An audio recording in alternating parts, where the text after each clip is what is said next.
prepared to confront your deepest fears, welcome to our world. Welcome to the Horrorscape Chronicles.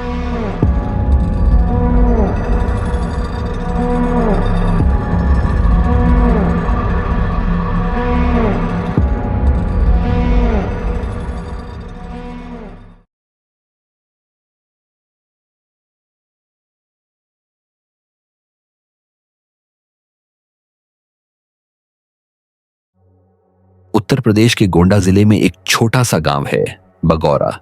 चारों ओर खेत, तालाब और शांत माहौल। पर इस गांव की एक चीज ने हमेशा लोगों को डराया है, राय हवेली। ये हवेली आज भी खड़ी है, लेकिन वीरान और जर्जर।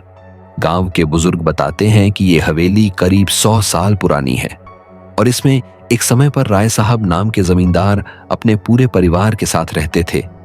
लेकिन एक रात कुछ ऐसा हुआ जिसकी वजह से पूरा परिवार हमेशा के लिए गायब हो गया। वो खौफनाक रात 1934 की एक अमावस की रात को राय साहब के घर से तेज चीखें सुनाई दी। लोग दौड़े, लेकिन हवेली का मुख्य दरवाजा अंदर से बंद था। जब सुबह दरवाजा तोड़ा गया, हवेली अंदर से पूरी तरह खाली थी। ना कोई शव, ना खून, ना कोई निशान। बस हर कमरे की दीवार पर लाल रंग से एक ही वाक्य लिखा था, जो अंदर आएगा वो बाहर नहीं जाएगा। उसके बाद से हवेली को शापित माना जाने लगा।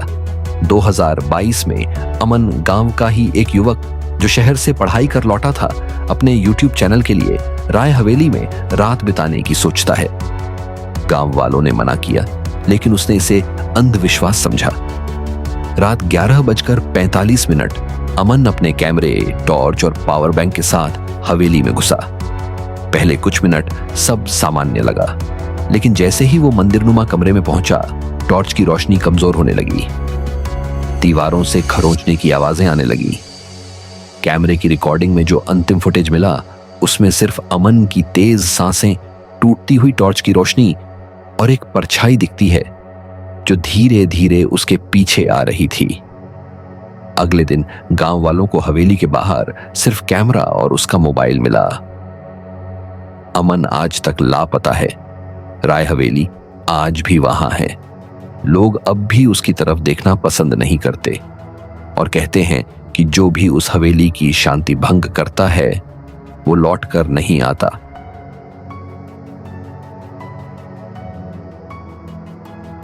तीन दिन बाद गांव में अजीब घटनाएं शुरू हो गईं। रात के समय हवेली से चिल्लाने की आवाजें, दूर खेतों से आती फूट फूट कर रोने की गूंज, और कई लोगों ने कहा कि उन्होंने अमन को हवेली की छत पर चलते हुए देखा, लेकिन जैसे ही कोई पास जाता वो गायब हो जाता। अमन का दोस्त विशाल, जो उस रात साथ जाने वाला था लेकिन आखिरी समय पर मना कर दिया था, अब खुद को दोष देने लगा। 3 दिन तक चुप रहने के बाद उसने कैमरे की रिकॉर्डिंग को विस्तार से जांचा।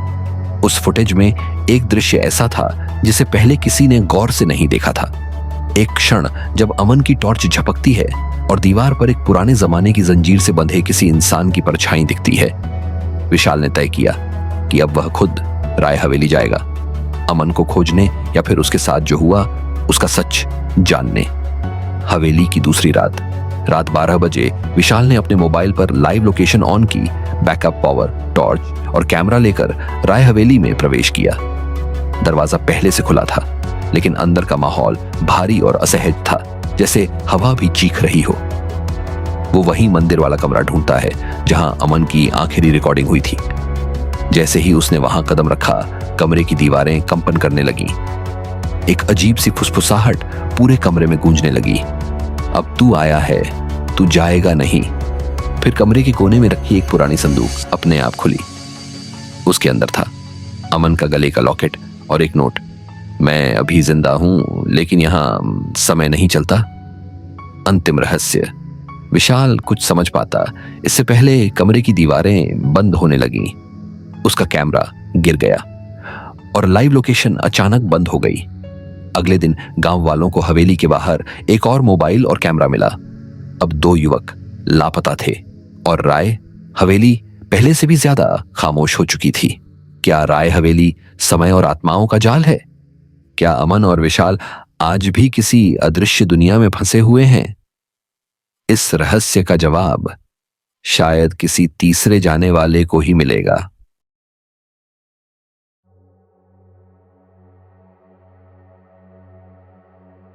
पिछले भागों में अमन और विशाल दोनों युवक राय हवेली में दाखिल हुए। दोनों लापता हो गए। दोनों के कैमरे और मोबाइल अगली सुबह हवेली के बाहर मिले। अब गांव में दहशत थी। 1 साल बाद 2023 की गर्मियों में एक डॉक्यूमेंट्री फिल्म निर्माता रुचिका, जो पैरानॉर्मल रिसर्च पर काम करती थी, इस केस के बारे में सुनती है। वो तय करती है कि वो इस केस को अपने कैमरे पर रिकॉर्ड करेगी, लेकिन एक फर्क के साथ। रुचिका अकेली नहीं आती। उसके साथ होता है उसका क्रू, 2 प्रोफेशनल कैमरा ऑपरेटर्स, एक साउंड इंजीनियर और एक स्थानीय पंडित जो हवेली के इतिहास को जानता था। हवेली में प्रवेश। रात 10:30 पूरी टीम राय हवेली में प्रवेश करती है। हवेली अब और भी बर्बाद लग रही थी। दीवारें काली पड़ चुकी थीं और फर्श जगह जगह गड्ढों में तब्दील हो चुका था। पंडित ने बताया, यह हवेली केवल एक इमारत नहीं है, ये एक फंसी हुई आत्माओं की काल गुहा बन चुकी है, जहां समय स्थिर हो जाता है। फिर वो टीम को हवेली के तलघर की ओर ले जाता है, एक दरवाजा जो अब तक किसी ने नहीं खोला था। तलघर का रहस्य, जैसे ही उन्होंने लोहे का भारी दरवाजा खोला, नीचे से धुएं की एक पतली परत बाहर निकली। कमरे में प्रवेश करते ही दीवारों पर सैकड़ों हाथों की छापें थीं, जैसे कोई बार बार बाहर निकलने की कोशिश कर रहा हो। कमरे के केंद्र में एक बड़ा जल चुका त्रिकोण चिन्ह था और उसके बीच में 2 चीजें रखी थीं। अमन का कैमरा, विशाल की घड़ी जो अब भी 2:41 सुबह पर रुकी हुई थी, वही समय जब वह लापता हुआ था। साउंड इंजीनियर ने जैसे ही माइक्रोफोन ऑन किया, चारों ओर कानों में गूंजती हुई फुसफुसाहट सुनाई देने लगी। हम यही हैं, हमें समय में कैद कर दिया गया है। अचानक कैमरा ऑपरेटर नंबर 1 जोर से चिल्लाया। उसने देखा कि दीवार पर अमन और विशाल की छायाएं उभर आई थीं और वो उनकी तरफ इशारा कर रही थीं। रुचिका ने दौड़कर कैमरा संभाला, लेकिन अचानक तलघर का दरवाजा बंद हो गया। करीब 4 मिनट तक सब कुछ अंधकार और सन्नाटा था। फिर दरवाजा अपने आप खुला और रुचिका अकेली बाहर आई। उसका चेहरा डर से सफेद था, हाथ कांप रहे थे, लेकिन उसने जो कैमरे में रिकॉर्ड किया वो सबसे डरावना था। अंतिम रिकॉर्डिंग वीडियो में दिखा। विशाल और अमन हवेली के एक अलग आयाम में, एक धुंधली अंधेरी जगह में खड़े हुए, जैसे समय वहां थम चुका हो। उनके होंठ हिल रहे थे, लेकिन आवाज नहीं आ रही थी, और पीछे दीवार पर लिखा था, यह आखिरी दरवाजा है, एक बार खुला वापसी का कोई रास्ता नहीं। अंतिम निष्कर्ष। रुचिका ने अपने डॉक्यूमेंट्री में राय हवेली को समय की कैद में फंसी आत्माओं की जेल बताया। सरकार ने हवेली को अब स्थायी रूप से सील कर दिया है। गांव वालों ने उसके आसपास जाना बंद कर दिया है, और जो लोग अमन और विशाल को भूल चुके थे, अब उनका नाम भारत की सबसे रहस्यमयी गुमशुदा मामलों में शामिल हो चुका है। क्या राय हवेली अब भी आत्माओं से भरी है, या क्या कोई और अंतिम दरवाजा कहीं और खुलने वाला है? यह तो वक्त ही बताएगा। अगर वो बचे तो